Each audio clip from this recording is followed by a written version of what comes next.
안녕하십니까.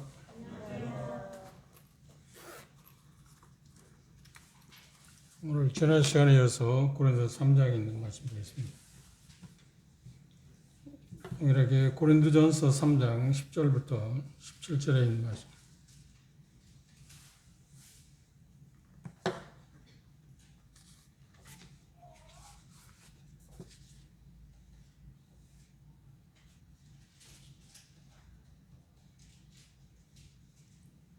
고린도전서 3장 10절에서 15절 말씀까지 보겠습니다. 한 절씩 교도하겠습니다. 제가 먼저 10절 읽겠습니다.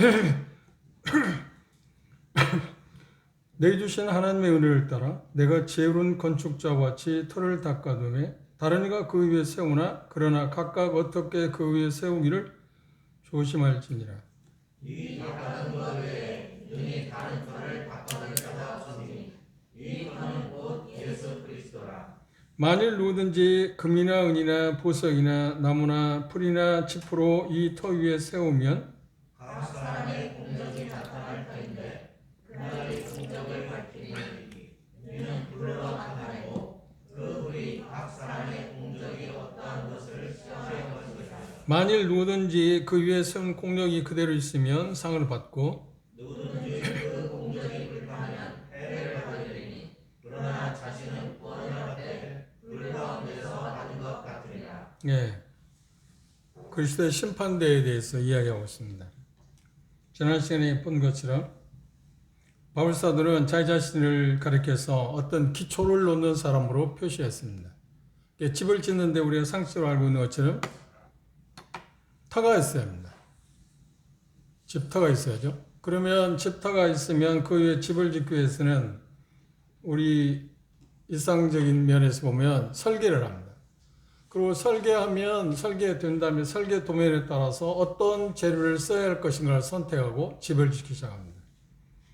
그리고 집을 다 지은 후에 뭘 합니까? 입주하기 전에 공시원은 중공검사를 해야 합니다. 중공검사 끝나야만 입주를 합니다. 중공검사는 뭐냐면 설계 도면대로 했느냐. 그리고 물론 집 짓기 전에 그러니까 중공에 들어가기 전에 감리하는 사람이 와서 설계 도면대로 재료를 그대로 쓰고 있는가 안 쓰고 있는가 확인을 합니다. 그러니까 감리라고 그렇게 이야기합니다.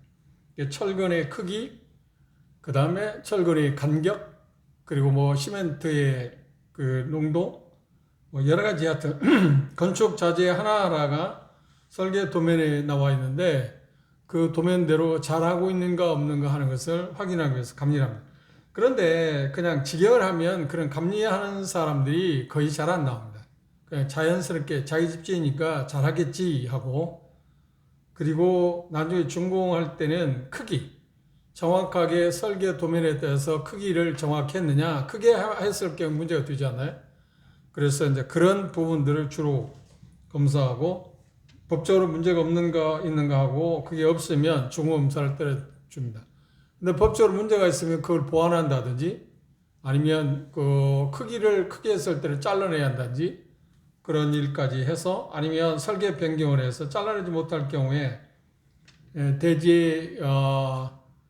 대지가 좀 크면 설계 변경을 해서 그걸 하는데 아무런 문제가 없게 한다든지. 그런데 대개 경우는 이제 도시에는 집을 지을 때 땅에 비해서 땅이 일반 대지 같은 경우는 60%가 건폐율이 60%인데 60%를 다 거의 맞춰서 지으려고 합니다.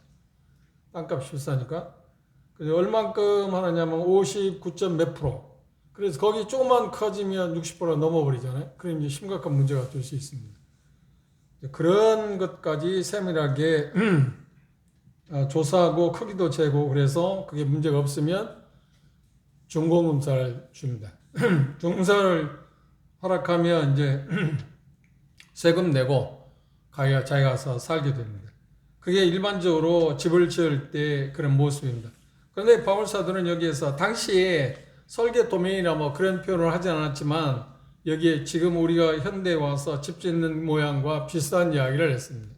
그 터가 뭐라고요? 여기 표현하고 있는 것처럼 예수 그리스도라고 했습니다. 건축자는 누구라고요? 일반 1차적으로 바울 사도나 아볼로가 건축자라고 이야기했습니다. 기초를 놓는 사람, 그리고 여기에 나와 있는 말씀에서 보면 문맥에 보면 우리 모두가 건축자로 묘사하고 있습니다. 그런데 건축자에게 가장 중요한 게 뭐냐면 어떤 재료로 지을까에 대해서 조심해라. 심사숙고하라 그럽니다. 삼가해라 하고 이야기했습니다. 그 위에 각각 세울 때 집을 지을 때 어떤 재료로 집을 지을까 하는 것에 대해서 신경을 써라 하고 이야기했습니다. 그리고 여기 말씀해 보면 건축자에 대해서 이야기를 했고요. 두 번째가 어떤 게 나와 있나요? 두 번째 터가 나와 있습니다. 터는 예수 그리스도라고 이야기했습니다. 그 다음 재료, 우리가 선택해야 할 집을 짓기를 원하는데 어떤 재료를 갖고 집을 지을 거냐 할 때 여기 표현 가운데는 두 가지를 이야기했습니다. 하나는 없어지지 아니할 것, 금, 은, 보석으로 집을 지어야 한다고 이야기했고, 또 하나는 언젠가 없어져 버릴 것. 그게 뭘로 테스트하느냐면 불이 테스트한다. 불을 통과해 보면 금이나 은이나 보석은 이미 불을 통과했기 때문에 그대로 남지만 풀이나 여기 나무로 아니면 또 지프로 아니면 풀로 집을 지었을 경우에 재료를 사용했을 때 불타면 다 없어져 버리고 재만 남게 된다고 이야기했습니다. 재료에 대해서 우리가 선택해야 할 재료에 대해서 12절에 언급했습니다. 재료는 자신이 가진 것에 대한 우리들의 반응에 대해서 이야기하고 있습니다. 하나님께서 우리에게 주신 은사들이 각각 있잖아요. 그걸 어떻게 활용할 거냐 하는 부분들에 대해서 하나님께서 우리에게 주시지 않은 것 같고 하나님께서 우리를 심판하지 평가하지는 않습니다.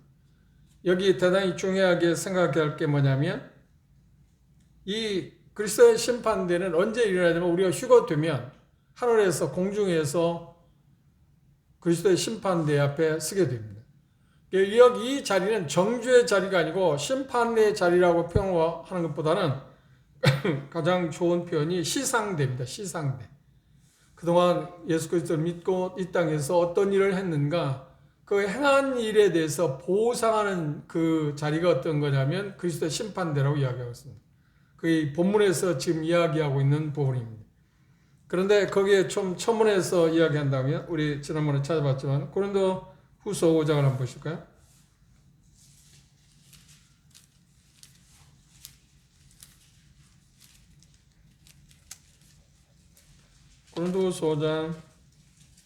고린도후서입니다. 고린도후서 5장 9절 10절에 보시면 그런즉 우리는 거하든지 떠나든지 주를 기쁘시게 하는 자들을 힘쓰노라. 10절 이는 우리가 다 반드시 그리스도의 심판대 앞에 드러나 각각 선악간에 그 몸으로 행한 것을 따라 받으려 합니다. 11절 우리가 주의 두려우심을 알므로 사람을 권한다.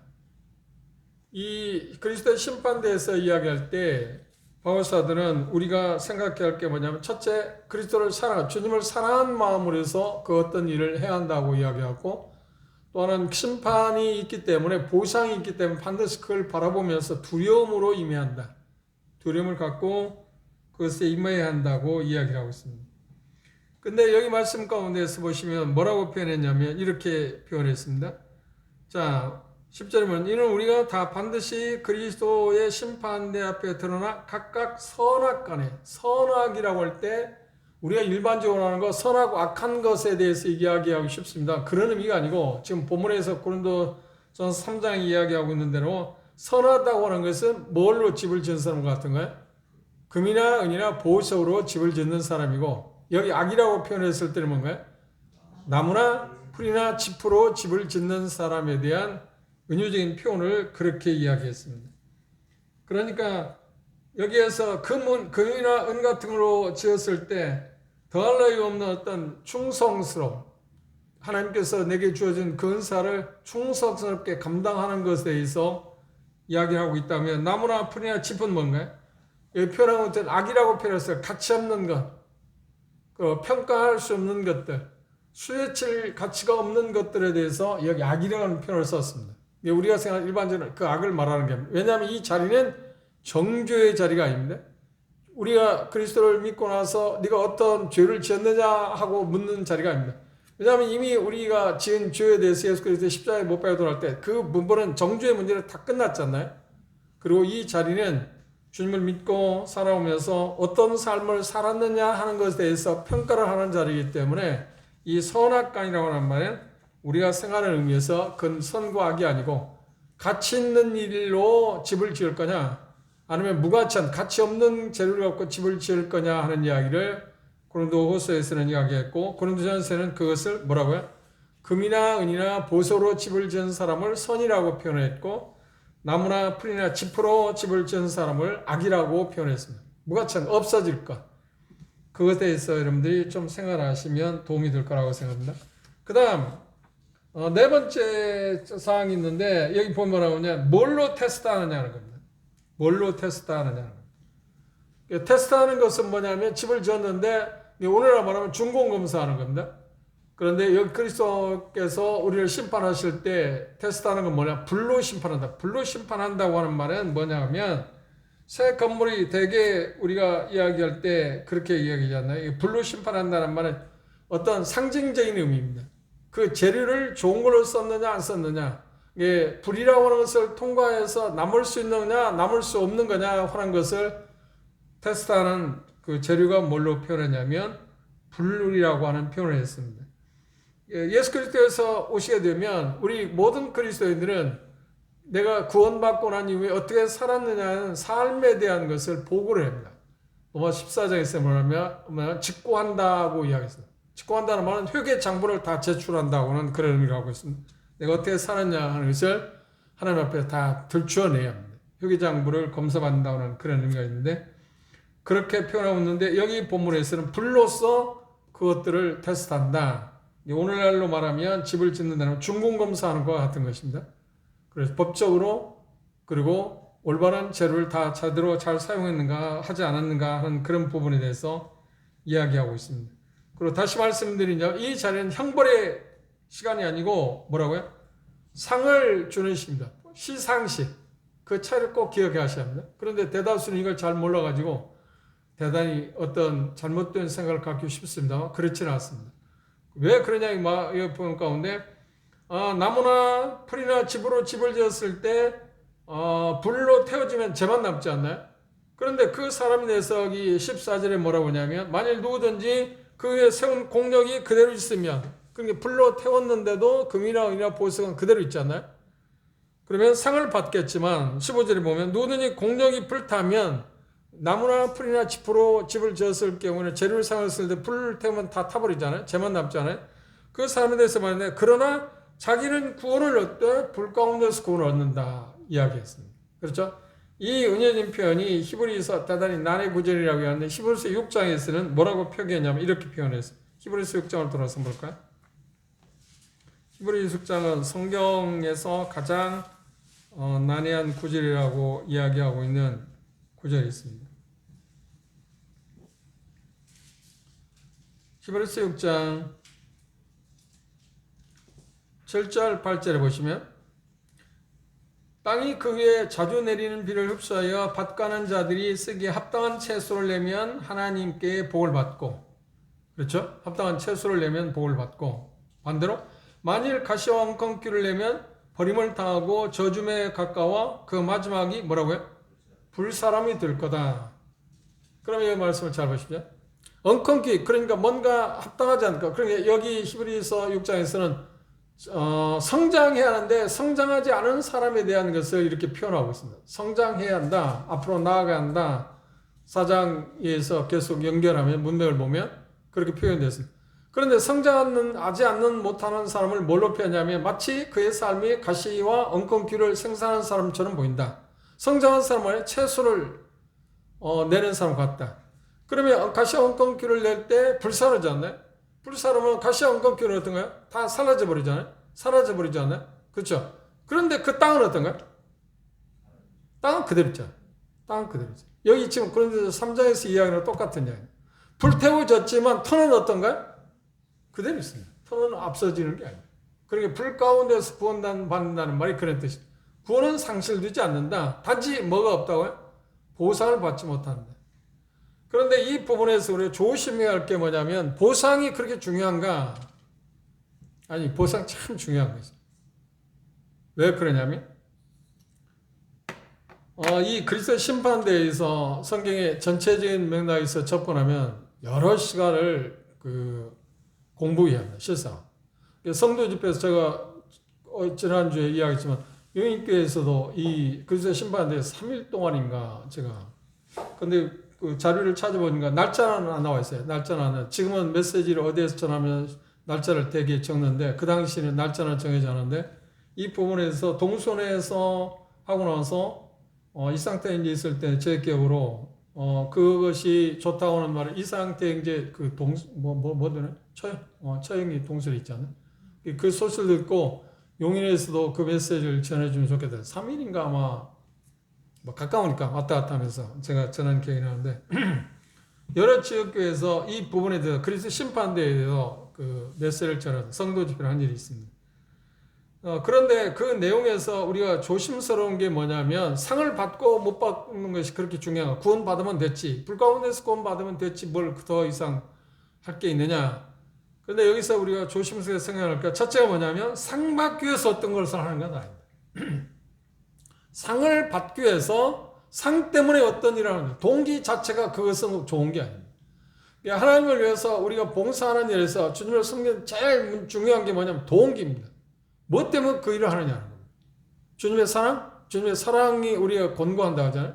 민다고 그러잖아요. 그 사랑에 의해서 은혜에 감격해서 은혜에 감격스러운 때문에 어떤 동기로 어떤 일을 해야지 마치 상을 바라보고 하는 것은 옳은 게 아닙니다. 좋은 게 아닙니다. 그게 이제 마태복음 19장에 베드로가 야 나는 주님을 섬기기 위해서 모든 걸 버렸는데 내가 받아야 할 게 뭡니까? 했을 때 예수님께서 제자들 베드로를 비롯해 제자들 후대 우리 모두에게도 주님을 섬기면 보상을 기대하고 섬길 때 그 섬김이 추하게 될 거다. 어떤 많은 역할을 했어도 추하게 될 거라는 것을 마태복음 20장에 품꾼의 비유를 통해서 이미 가르쳐 준 바 있습니다. 그래서 상을 받기 위해서 우리가 일하는 것은 아니지만 그러나 예수님께서 우리에게 약속한 것은 뭐냐면 주님을 위해서 충성하게 되면 보상해 주겠다고 그랬어요. 그러면 이 상은 무엇인가요? 충성도에 대한 주님의 인정을 하느냐 인정을 받지 못하냐 인정을 하느냐 하는 문제와 관련된 것이 뭐냐면 이 상입니다. 그러면 상을 받았다는 말은 뭘 말하는 거야? 주님이 내가 주님을 믿고 나서 삶을 살아오다 인정을 받았다는 말이잖아요. 우리는 주님을 섬기면서 그분한테 주인 되신 그분한테 인정을 받아야 하잖아요. 인정을 받지 못하면 마치 무가치한 사람으로 남으면 안 되잖아요. 그건 얼마나 부끄러운 일이겠습니까? 그렇죠? 그게 우리에게 중요합니다. 그래서 주님을 섬기는데 동기가 대단히 중요하고요.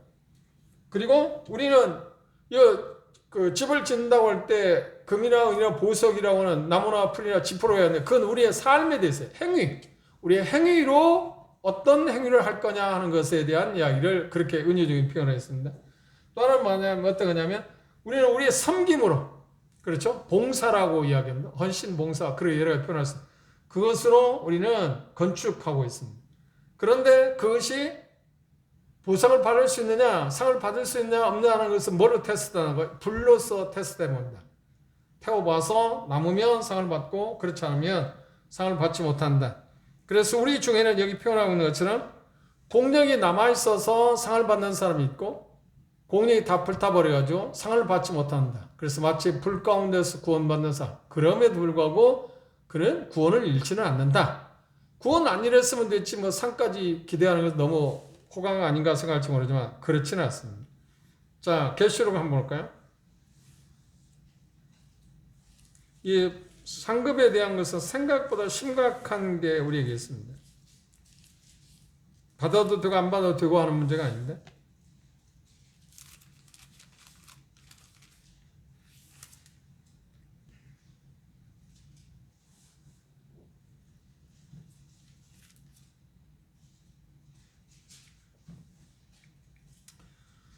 계시록 4장 10절 24 장로들이 보좌에 앉으신 이 앞에 엎드려 세세토록 사시는 이에게 경배하고 자기의 면류관을 보좌 앞에 들이며 걸었다.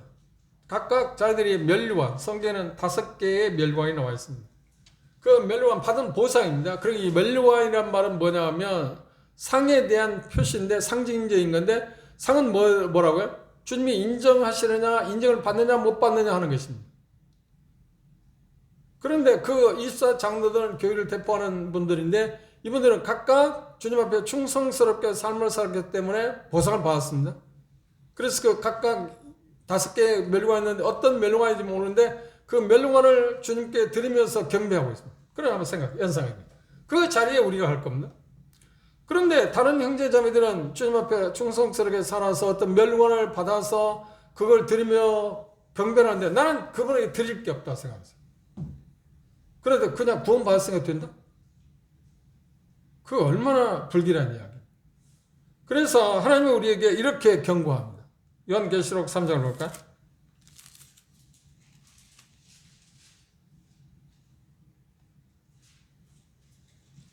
요한계시록 3장 11절에 보면 빌라델피아 교회에 대해서 이야기할 때 내가 속히 이 말이니 네가 가진 것을 굳게 잡아 아무나 뭐라고요? 내 멸류관을 빼앗지 못하게 하라. 왜요? 이게 지금 멸류관 이야기하고 있습니까? 그리고 골로새서 2장으로 돌아봅시다.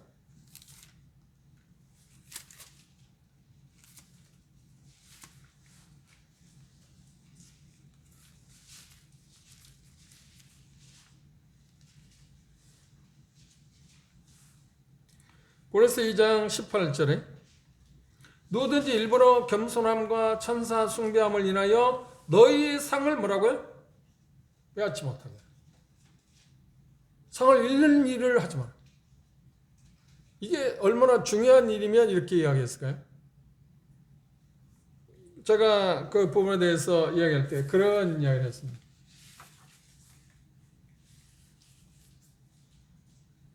주님 앞에 모였을 때 우리가 휴게 되면 그분 앞에 가서 이제 경배하잖아요. 그런데 시상식 끝나고 각각 받은 것을 하나님께 이게 하나님께서 내게 주셨지만 이건 하나님께 다시 되돌려 드립니다고 드리지 않나요? 드리면서 경배를 합니다. 이게 경배는 항상 우리가 조심해야 할 게 뭐냐면 예배는 빈손으로 드리는 게 아닙니다. 그렇죠? 그래서 우리는 예배 시간에 빈손으로 나오면 안 돼요. 예배의 일부분이 뭔가요? 하나님이 내게 주신 것을 드리는 것과 같이 가는 것이죠.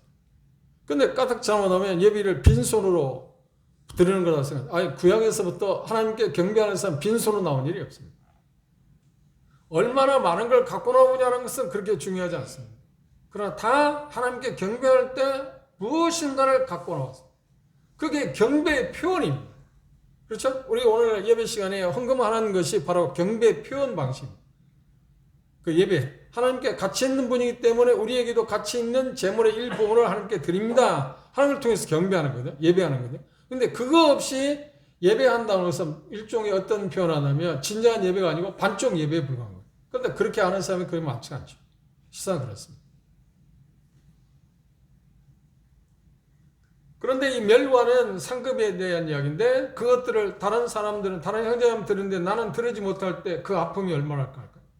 괜찮을까요? 그런데 이게 지금 우리가 인간적으로 볼 때는 뭐 그때 순간이니까 끝나겠지. 아니요, 그렇지 않아요. 이건 영원한 개념을 갖고 있는데요. 한번 생각해 보시죠. 우리가 이 세상에 살면서 누군가 참 사랑하는 사람이 있는데 그 사람에게 뭔가 드릴 것이 없다고 할 때 그 아픔을 여러분 기억한가요? 해줄 수 있는 게 없어. 이것이 세상에서 가장 고통스러운 거예요. 실상. 그보다 고통스러운 거예요. 정말 사랑하는 사람을 위해서 뭔가 할 수, 드릴 거 아무것도 없다. 그분이 그 나라에 오게 하신 분 아닌가? 그 예수님을 향해서 뭔가 드릴 게 아무것도 없다고 생각해요. 빈손이라고 생각했어요. 이게 얼마나 고통스러울까? 그래도 괜찮다고요? 그냥 그 자리에 가면 되지. 그 자리에 참석하는 것 자체로도 천만다행이라고 생각해야지. 그죠? 그건 아니잖아. 오늘 오기 전에 잠시 뉴스를 봤는데 월드컵에 나간 선수들이 그 인천공항에 와서 프랑크푸르트에 금이 환영이라고 16강에 온 것은 대단한 거라고. 그 16강 자체가 중요한 게 아니라 그냥 포기하지 않고 이제 끝났다고 생각할 수밖에 없는데 그들이 최선을 다해서 16강에 오는 건 대단한 일이잖아요. 그 자체에 대해서 취하기 위해서 하는 것입니다. 일종의 그 상급이잖아요. 상이잖아요. 16강 일반적으로 생각하면 그렇게 대단한 건 아닐 수도 있습니다. 그런데 그들이 한 일은 너무나 놀라운 일이니까 마땅히 국민한테 치하를 받아야 하고 환영을 받아야 한다고 그렇게 저도 개인적으로 그렇게 생각합니다.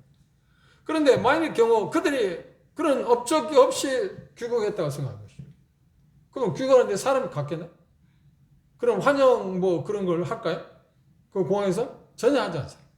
자기가 열심히 뭔가 하기는 했는데 성과가 없을 때 그거 얼마나 비참합니까? 그렇죠?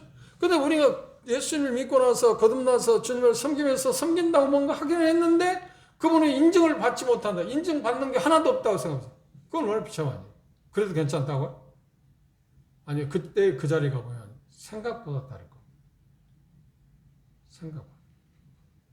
나를 위해서 십자가에 죽으시고 부활하셔서 결국 그 나라에 오게 하신 그분에게 내가 아무것도 드릴 게 없다.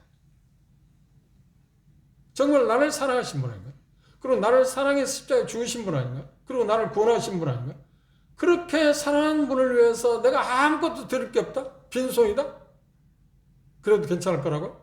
아니요. 그렇게 생각하는 사람이 있다면 정말 그 사람은 구원을 의심해봐요. 난 뭐 그거 없을지라도 그 자리에 가는 것만 해도 행복해. 천만에. 그런 게 아니에요.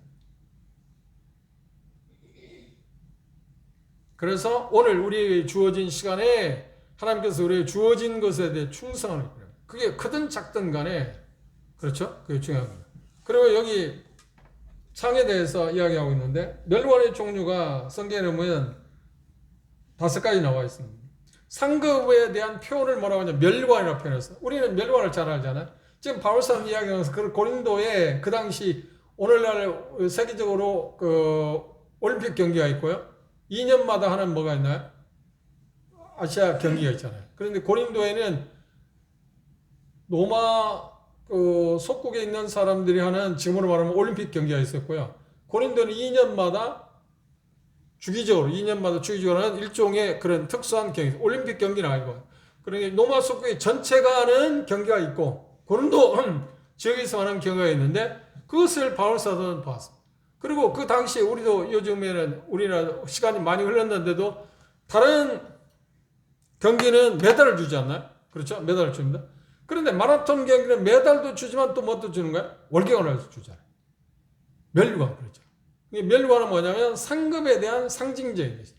그런데 성경에 보면 5가지 멸관이 나오는 야고보서 1장 12절이나 2장 10절에 보면 계시록 생명의 멸관이 있습니다. 그 다음 디모데후서 4장 8절에 의의 멸관이 있습니다. 의의 멸관은 어떤 사람이 받냐면 바울사도는 예수 그리스도 오심을 기다리는 사람에게 다 준다. 그럼 이런 상은 누구나 다 받을 수 있는 거 아닌가요? 누구나는 아니죠, 물론. 예수 그리스도 오심에 대해서 전혀 관심 없이 사는 사람도 있으니까. 그건 특별한 건 아니잖아요. 어떤 뭐 대단히 어떤 것을 해야 하는 건 아니잖아요. 그럼 세 번째 고린도전서 9장 25절에 썩지 아니할 멸관. 이것은 일꾼들에 대한 이야기입니다. 그리고 베드로전서 5장 4절에 영광의 멸관이 있습니다. 그리고 데살로전서 2장 19절에서 20절에 보면 기쁨의 멸관. 기쁨의 멸관은 누가 받냐면 구두자들을 주님께 인도하는 사람. 내가 직접 복음을 전해서 주님을 믿게 하는 것만이 아니라 그 한 사람 A라는 사람이 주님을 믿게 되었을 때 내가 기도했다든지 그에게 뭐 어떤 물질적으로 어떤 것을 도왔다든지 그렇게 해서 주님을 믿게 되면 그 같은 이야기니까 그런 사람들이 주는 멸관의 상이 뭐라고요? 여기 보면 기쁨의 멸관이 있습니다. 그래서 그런 부분들에 대해서 우리들이 하나씩 생각해 보는 게 좋을 것입니다. 그리고 이 고린도전서 다시 본문으로 돌아오면 5번째, 4번째 테스트는 불러한다고 그랬습니다. 5번째는 모든 일꾼들이 3장 14절에서 17절에 나와 있는 것처럼 모든 그리스도인들이 이제 불로서 테스트를 받는데 여기 보면 세 종류의 일꾼들이 있습니다. 세 종류의 일꾼들이 있습니다. 전반적으로. 첫째, 건설적인 일꾼들이 있습니다. 그 사람들을 뭐라고 표현했나요? 금과 은과 보석으로 집을 짓는 사람을 묘사했어요. 충성스러운 사람, 귀중한 재료를 사용하는 사람들. 그리고 쓸모없는 재료를 사용하는 사람도 있습니다. 그렇죠? 그런데 여기 건설적인 그 종들은 금이나 은이나 보석으로 집을 짓는 사람. 귀한 재료를 갖고 집을 짓는 사람들에 대해서 건설적인 충성스러운 사람이라고 이야기했습니다. 그런데 그걸 하나 예를 들면 내가 목회자로 부름을 받았다, 일꾼으로 부름을 받았다 하면 그가 상을 받기 위해서 이렇게 한가요? 그렇죠. 건전한 교리를 계속하라. 잘 가르쳐요. 그래야만 상을 받지 않나요? 그러니까 각각 하나님께서 내가 부르신 부름이 뭔지를 모르겠지만 아니까 그 부름에 합당한 것을 하는 거예요. 그러면 그것에 따라서 하나님께서는 우리에게 상을 주신다고 했습니다. 그러면 일반적으로 형제자매들이 돕는 은사를 갖고 있다고 생각해보세요. 그러면 돕는 은사를 갖고 있는 사람들이 어떻게 상을 받을까요? 그렇죠. 다른 사람을 섬기는 일을 통해서. 그리고 더 나아서 이제 여러 다양한 로마 12장 우리가 나중에 공부할 겁니다만 그때 이제 성경에 나오는 여러 다양한 은사들이 출처들이 다 나왔습니다. 그때 자세히 보겠지만 그리고 또 하나 모든 그리스도인들은 뭐 어떤 형편에 있든 은사가 뭐가 됐든 기본적으로 어떤가요? 삶이 거룩해. 거룩한 삶을 사는 겁니다. 그리고 예배하는 삶을 사는 겁니다.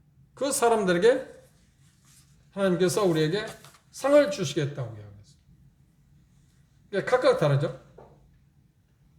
그러면 여기에 우리가 좀 전에 했는데 생명의 멸류관이나 그 다음 의의 멸류관이나 썩지 아니할 멸류관이나 영광의 멸류관이나 기쁨의 멸류관이 다양한 사람들에게 충성한 그 부분에 대해서 상을 주는데 그 상에 대한 표현을 멸관으로 표현했습니다. 그런 상을 받는 사람들을 가르쳐서 건설적인 일꾼이라고 말했어요. 두 번째 일꾼이 뭐냐면 무가치한 일꾼들입니다. 무가치한 일꾼들은 여기 본문에서 말하는 대로 뭔가요? 나무나 풀이나 짚을 갖고 재료를 사용하는 사람들. 그런데 그들은 그럼에도 불구하고 불로 태워지기는 했지만 어때요? 땅은 어땠나요? 터는 남아있어요. 구원받았습니다. 그래도 구원은 받았습니다. 그런데 세 번째 일꾼이라는데 파괴적인 일꾼들이 있습니다. 그 사람도 뭔가요? 형제들이라고 구원받았다고 해서 교회 안에서 여러 가지로 어려움을 주는 사람들. 가짜들입니다. 가짜. 거짓 교사들. 성경에 나오는 거짓 교사들 맞잖아요. 그들은 어떤가요? 겉으로 보기에는 하나님의 종들처럼 보이기도 합니다. 특별히 요한 1세는 그들이 대단하게 영향을 행사했습니다. 에베소에서요. 에베소 지역에서. 에베소 교회는 그 신학 교회에서 참 놀라운 신학이 참 좋은 교회잖아요. 그런데 바울사가 그것을 떠날 때 이미 예고해드렸던 너희 가운데 자기를 쫓게 하려고 오그려진 일을 가르치는 사람이 있을 거라고 했는데 그 말을 한지 시간적으로 하면 30년도 되지 않아서 요한 사도가 에베소 지역에 가서 목회할 때 그곳에는 벌써 그런 가짜들이 그러니까 장로들이라고 하는데도 가짜들이 등장해가지고 그래서 디모데전서에 그 사람들 가운데 후메는 알렉사라는 사람이 있었잖아요.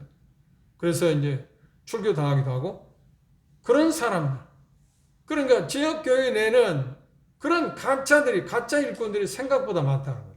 그런데 그들의 결과는 무엇인가요? 그렇죠. 멸망이죠. 그들의 결과는 멸망이었습니다. 그러면 이 부분에서 우리가 조심해서 나는 충성스러운 종이어야 하는가? 아니면 무가치한 종인가? 아니면 파괴적인 종인가? 우리 가운데는 파괴적인 종은 없겠죠? 그죠? 그러니까 살펴보는 게 나는 정말 확실히 거듭난 사람인가 하는 것을 살펴봐야 합니다. 나는 확실히 거듭난 사람이다 하면 우리가 추구할 건 뭔가요? 그리고 충성스러운 종의 반열을 써야 돼요. 무가치한 종들의 자리에 서면 안 되잖아요. 그렇죠? 그 상을 향해서 우리가 나아가는 게 우리에게 대단히 중요합니다. 그런데 이 부분에서 우리가 조심스럽게 생각해야 할 것은 그 보상의 날은 다가오고 있습니다. 다시 말하면 우리 이 상을 주시겠다고 약속하신 그분이 다시 오신다고 약속했어요. 그리고 그분이 오실 때문에 내가 줄 상이 내게 있다. 그리고 속히 올 거다 말씀하셨어요. 그 말씀을 받아들이면서 우리는 우리 주변에 있는 사람들을 주님께로 인도하는 일에 우리의 마음을 기울여야 하고 또 각자 하나님께 우리에게 주어진 그 은사에 따라서 그 은사 받은 은사를 충성스럽게 감당하는 게 필요합니다. 그렇죠. 각자 다르잖아요. 그게 대단히 중요한 겁니다.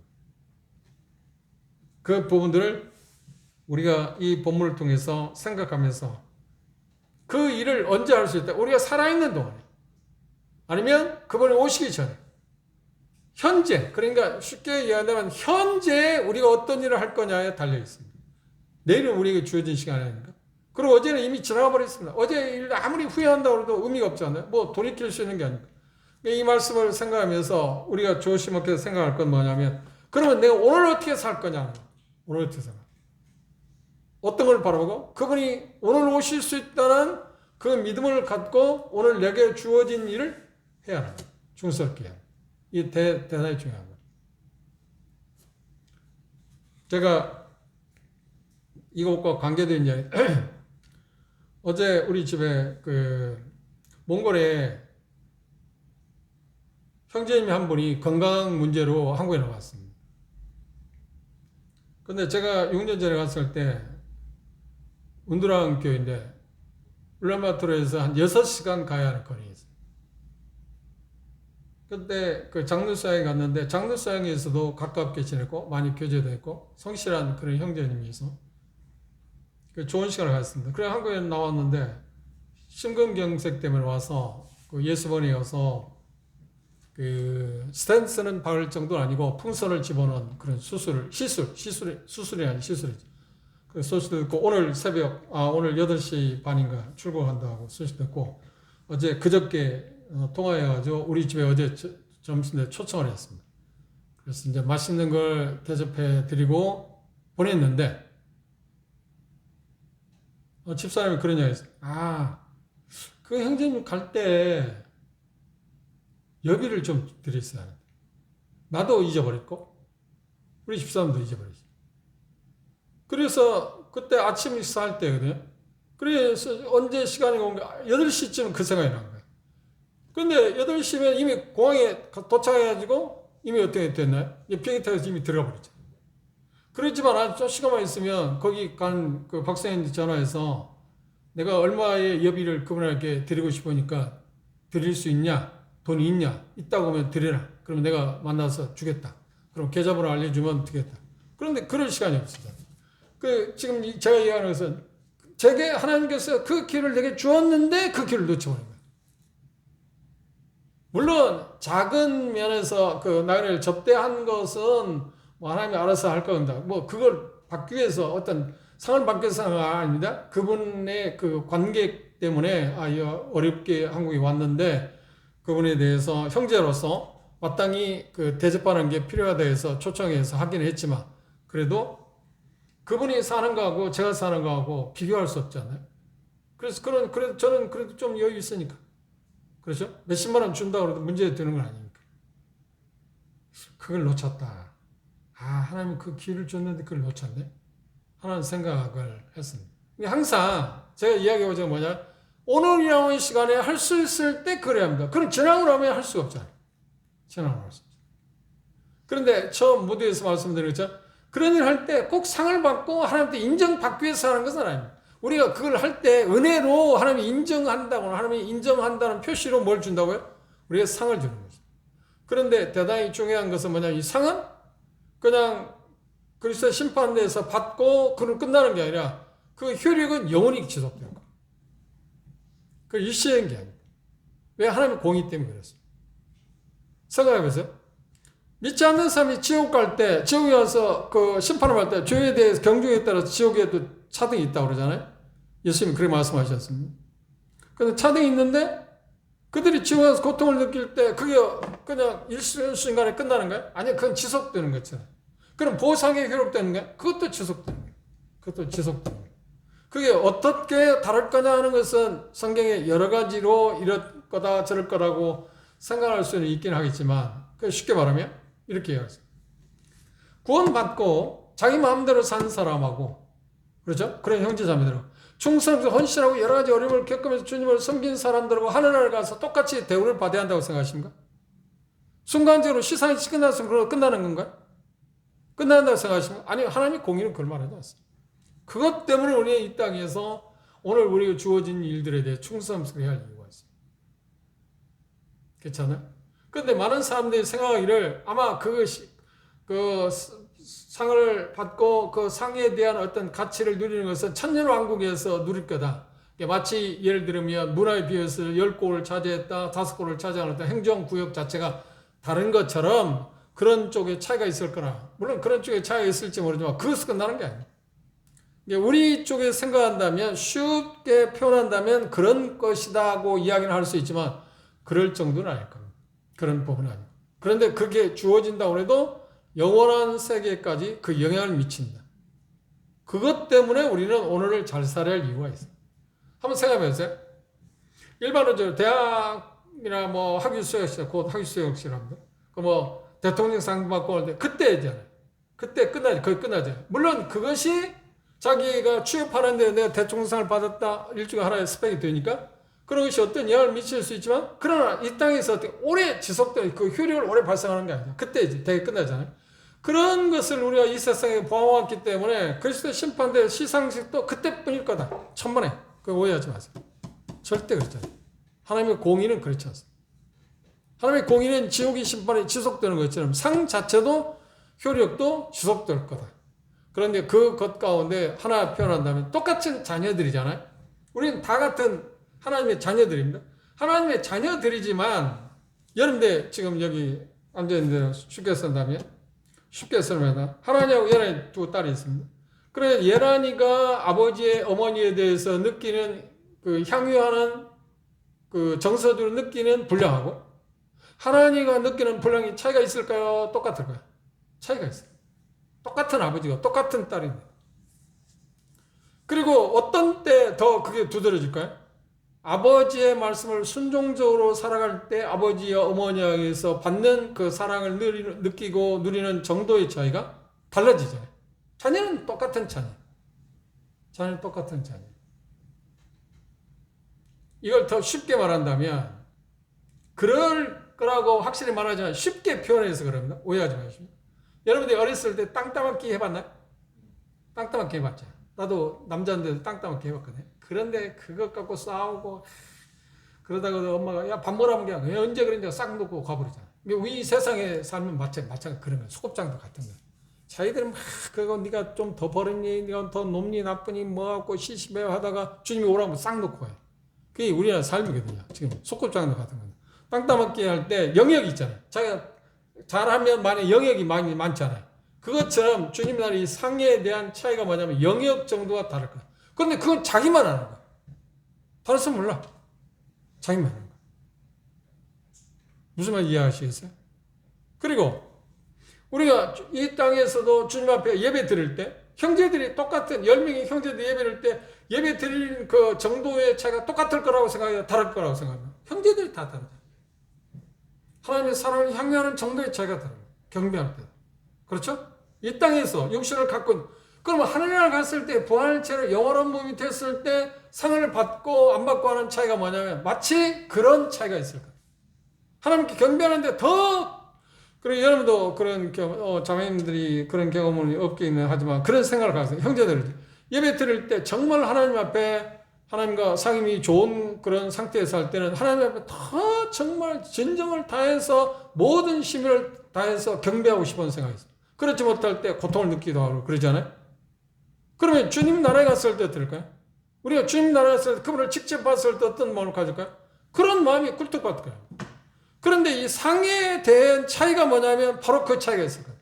어떤 사람은 열을 그분에게 경배할 때 열이라는 생각을 갖고 하나님께 경배하는 어떤 형제들은 상을 많이 받은 형제들은 천일 수도 있다. 예를 들어서 얘기합니다. 쉽게 이야기해서. 그게 차이, 상급의 차이다. 분명한 것은 상급의 차이는 일시적인 게 아니다. 그건 지속된다. 왜 그게 강조되어야 하냐면 그래서 하나님 그렇게 말씀합니다. 아까 얘기했잖아요. 경건하게 산 사람하고 경건하지 살지 않은 사람 일시적으로 시상식이 끝난다면 이 세상에 그렇게 경건하게 살기 위해서 많은 대가를 지만 심지어 순교하는 사람도 있잖아요. 그렇게 살 필요가 뭐가 있나요? 순간적으로 시상식이 끝난다면 안 그래? 그게 아닌 거. 그게 하나님의 공의 때문에 공의는 그렇게 하는 게 아니에요. 지속된다는 것을 기억해요. 그래, 그걸로 확신한다고 하면, 근데 사단은 우리 원하는, 아니야, 그냥 일시일 거야. 그리고 이야기잖아요. 또, 우리 마음껏, 아니, 그래도 상을 하나도 너는 못 받아도, 네가 구원 받았다는 것 자체만 기뻐해야지. 뭐 상까지 바래요? 그게 사단이 우리에게 쏟아. 그건 성경 뭐라고 해요? 아니, 상을 빼앗기지 마다. 잃지 않게 하라. 멸관을 잃지 않게 하라고. 이유가 뭐예요? 순간적이기 때문인가요? 아니, 순간적이 아니기 때문에. 일시를 끝나는 게 아니에요. 꼭 그걸 기억해. 그런데 그걸 언제 우리가 확보할 수 있다고 해요? 오늘. 그런데 그걸 어떻게? 하나님께서 우리의 주어진 은사에 따라서 그 일을 충성스럽게 감당하는 거예요. 그게 지금 바울사도가 표현한 것처럼 어떻게 내가 그 예수 그리스도라는 터 위에 기초를 세웠는데 기초 위에 이제 집을 짓는 사람들을 우리는 묘사했는데 어떤 재료를 지을까 정말 조심하라 심사숙고해라. 왜? 그 공력이 드러날 거고 그 공력은 지속된다. 일시한 게 아니다. 그게 영원할 거다. 그러니까 바울 사도는 뭐라는 거예요? 그렇지. 어떤 최선을 다하라고 이야기했어요. 그래서 아까 계시록이나 골로새 기자는 뭐라고 하냐면 상을 잃지 않게 하라고 계시록에서 말하면 멸관을 빼앗기지 마라. 이건 우리에게 대단히 중요한 말씀. 다음 시간에 계속해서 보도록 하겠습니다. 기도 마치겠습니다.